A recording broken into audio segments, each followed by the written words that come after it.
സംസ്ഥാനത്ത് private university ആരംഭിക്കാനുള്ള നീക്കത്തിനെതിരെ AISF രംഗത്ത് വന്നു.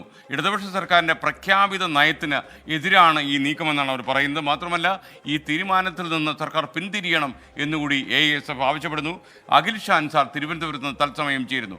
അഖിൽ ഷാ, ഈ പ്രൈവറ്റ് യൂണിവേഴ്സിറ്റീസ് വരാൻ കേരളത്തിൽ വൈകിപ്പോയി എന്ന് പറയുന്ന ആളുകളുള്ള ഒരു കാലത്ത് AISFും SFIയും എന്തുകൊണ്ടാണ് ഇത്തരം സർവകലാശാലകൾക്കെതിരെ രംഗത്ത് വരാൻ തീരുമാനിക്കുന്നത്?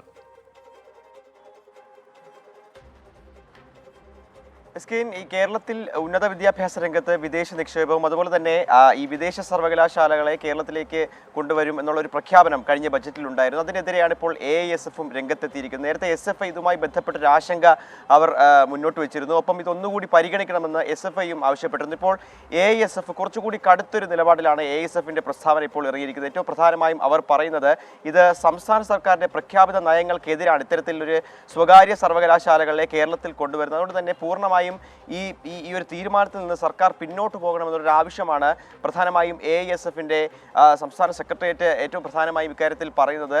മറ്റൊരു കാര്യം, ഇത്തരത്തിൽ നേരത്തെയൊക്കെ ഈ വിദേശ സർവകലാശാല അല്ലെങ്കിൽ സ്വാശ്രയ കോളേജുകളെയൊക്കെ പ്രോത്സാഹിപ്പിച്ചപ്പോൾ ഉണ്ടായ പ്രശ്നങ്ങളൊക്കെ മുന്നിലുള്ളപ്പോൾ തന്നെ ഇത്തരത്തിൽ വിദേശ സർവകലാശാലകളെ ഇങ്ങോട്ടേക്ക് കൊണ്ടുവരുന്നത് അത് വലിയ അപകടങ്ങളിലേക്ക് കൊണ്ടുപോകും എന്നുള്ളൊരു കാര്യവും AISF പ്രധാനമായും ചൂണ്ടിക്കാട്ടുന്നുണ്ട്. സർക്കാർ ഈ തീരുമാനത്തിൽ നിന്ന് പിന്നോട്ട് പോയില്ല എങ്കിൽ തീർച്ചയായിട്ടും ഇതുമായി ബന്ധപ്പെട്ട് വലിയ പ്രക്ഷോഭങ്ങളിലേക്ക് പോകുമെന്നും AISF മുന്നറിയിപ്പ് നൽകുന്നുണ്ട്.